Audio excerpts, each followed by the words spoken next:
Strong రూమ్ల భద్రతను నిరంతరం పర్యవేక్షించడం జరుగుతుందని ఓట్ల లెక్కింపు ప్రక్రియకు పకడ్బందీగా ఏర్పాట్లు చేస్తున్నట్లుగా జిల్లా కలెక్టర్, జిల్లా ఎన్నికల అధికారి జె నివాస్ పేర్కొన్నారు.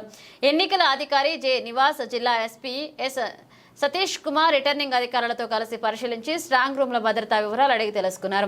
స్ట్రాంగ్ రూమ్ల భద్రతకు సంబంధించి ఆయా నియోజకవర్గాల రిటర్నింగ్ అధికారులతో పాటు షిఫ్ట్ల పద్ధతిలో ఒక గెజిటెడ్ అధికారి, ఒక పోలీస్ అధికారి, ఇతర సిబ్బంది నిత్యం పర్యవేక్షిస్తున్నారన్నారు. అభ్యర్థులు, ఏజెంట్లు స్ట్రాంగ్ రూమ్ల భద్రత పట్ల ఏదైనా సందేహాలు ఉంటే నేరుగా అధికారులను సంప్రదించవచ్చని ఆయన తెలియజేశారు. అదేవిధంగా ఓట్ల లెక్కింపు అనంతరం గెలుపొందిన అభ్యర్థులు ఎటువంటి విజయోత్సవ ర్యాలీలు నిర్వహించడానికి వీలు లేదన్నారు. ఎవరైనా నిబంధనలకు విరుద్ధంగా ప్రవర్తిస్తే కఠిన చర్యలు తీసుకోవడం జరుగుతుందని ఈ సందర్భంగా ఆయన తెలియజేశారు.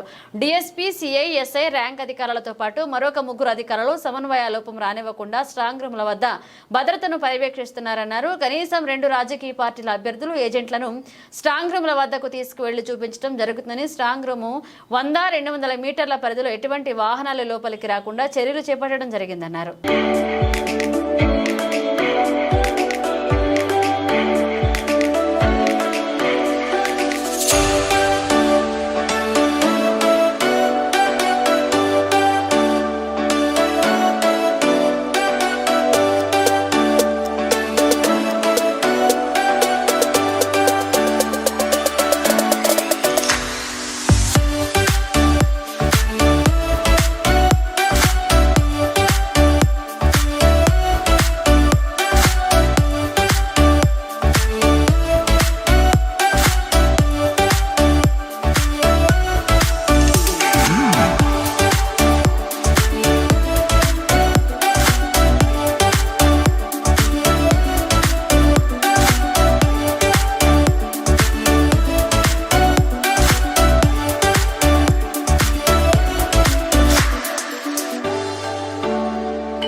మ్యాక్సిమం కలెక్టర్ సార్ అన్ని కవర్ చేసేసారు. సో మనకేంటంటే ఇప్పుడు యాక్చువల్లీ 2 లేయర్స్ సెక్యూరిటీ కాకుండా 3 లేయర్ సెక్యూరిటీ మనం ఇవ్వడం జరిగింది.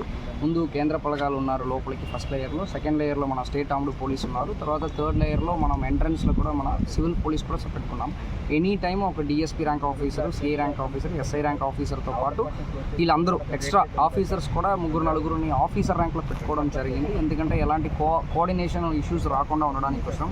సపోజ్ వాళ్ళకి సపరేట్ క్యాండిడేట్స్కి కానీ, లేకపోతే వాళ్ళు ఎవరిని నామినేట్ చేస్తారో వాళ్ళ క్యాండిడేట్స్ కానీ సపరేట్గా సీసీటీవీ కెమెరాస్ వ్యూయింగ్ సెంటర్ పెట్టడం జరిగింది. ఒకవేళ వాళ్ళు అది కాకుండా ఇక్కడ చూడాలన్నా కనీసం 2-3 పార్టీతో పాటు ఇక్కడ తీసుకొని వచ్చేసి చూపించడం అనేది జరుగుతున్నాయి. సో అందుకే మనము ఈ 150-200 మీటర్స్ కూడా స్టెరిలైజ్ చేసుకోవడం జరిగింది. ఈవెన్ మన వెహికల్, ఏ వెహికల్, ఆఫీసర్స్ వెహికల్ కూడా దీని లోపలికి రాకుండా బయటకు పెట్టుకోవడం అనేది జరుగుతుంది. సో ఇది చివరి వరకు మన కౌంటింగ్ రోజు జరుగుతున్న వరకు కూడా సేమ్ కట్టదిట్టమైన సెక్యూరిటీ అనేది కంటిన్యూ అవుతాయి. ఎవరు వచ్చినా ఎంట్రీ చేసి చేయాలి అదన్నది బేసిక్ సింపుల్ థింగ్స్ సార్. అంటే ఇప్పుడు అదే మన జేఎన్టీ కాకినాడలో ఇక్కడ పెట్టినటువంటి strong room both for assembly and parliament సంబంధించినటువంటి స్ట్రాంగ్ రూమ్ భద్రత కోసం మనం విస్తృతమైనటువంటి ఏర్పాట్లు చేయడం జరిగింది. ప్రతి స్ట్రాంగ్ రూమ్ ఒక అరేంజ్మెంట్ అన్నీ కూడా సీసీటీవీ కెమెరా ద్వారా మనం కంటిన్యూస్గా మానిటర్ చేస్తున్నాము.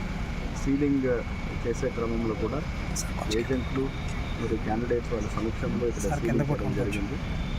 దాని తర్వాత క్యాండిడేట్లు, ఏజెంట్లు ఏవైతే సీసీటీవీలో మనం ఇప్పుడు ఫీడ్ తీసుకుంటున్నామో దాన్ని వాళ్ళు వచ్చి చూడడానికి వాళ్ళకి అక్కడ ఏర్పాటు కూడా వాళ్ళకి చేయడం అనేది జరిగింది. అండ్ అలాగే ఇక్కడ చేసేటువంటి స్ట్రాంగ్ రూమ్ని ఇక్కడ ఉన్నటువంటి అధికారులు ఆర్ఓలు అదే రక ఇతర అధికారులు ఎవరైతే ఉన్నారో పోలీస్ అధికారులు వీళ్ళందరూ కూడా నిరంతరం పర్యవేక్షణ చేస్తున్నారు. ఈ స్ట్రాంగ్ రూమ్లో ప్రతి ఒక్క షిఫ్ట్కి ఒక గెస్టెడ్ ఆఫీసరు ఒక పోలీస్ ఆఫీసర్ షిఫ్ట్లో ఉండి వాళ్ళు ఇక్కడ వచ్చి ఇక్కడ ఉన్నటువంటి స్ట్రాంగ్ రూమ్ని సందర్శించి మళ్ళీ వాళ్ళు కంట్రోల్ రూమ్లో కూర్చుంటారు. కంట్రోల్ రూమ్లో అక్కడ అన్ని కాన్స్టెన్సీ తరపునటువంటి రిప్రజెంటేటివ్స్ పోలీసు తెలియదు ఉంటారు. క్యాండిడేట్స్ అలాంటి వాళ్ళు ఏమైనా ఇష్యూస్ ఏమైనా తెలియచేయాలంటే కంట్రోల్ రూమ్లో తెలియచేయచ్చు.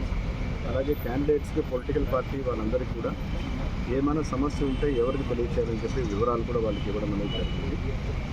అండ్ కాబట్టి ఏమైనా ఇష్యూ ఉంటే వాళ్ళు నేరుగా మనకి ఇష్యూ తీసుకొచ్చే విధంగా చేస్తున్నాము.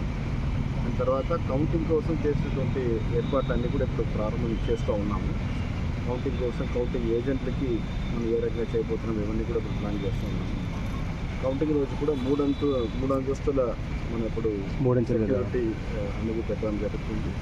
అండ్ అలాగే వాళ్ళు ఏజెంట్లు ఎక్కడ రావాలి, వాళ్ళ వెహికల్ పార్కింగ్ ఎక్కడ ఇస్తున్నాము, ఇవన్నీ కూడా వాళ్ళందరికీ ఇంకా క్లారిటీగా త్వరలో తెలియజేస్తాం. సార్ అంటే కంపేర్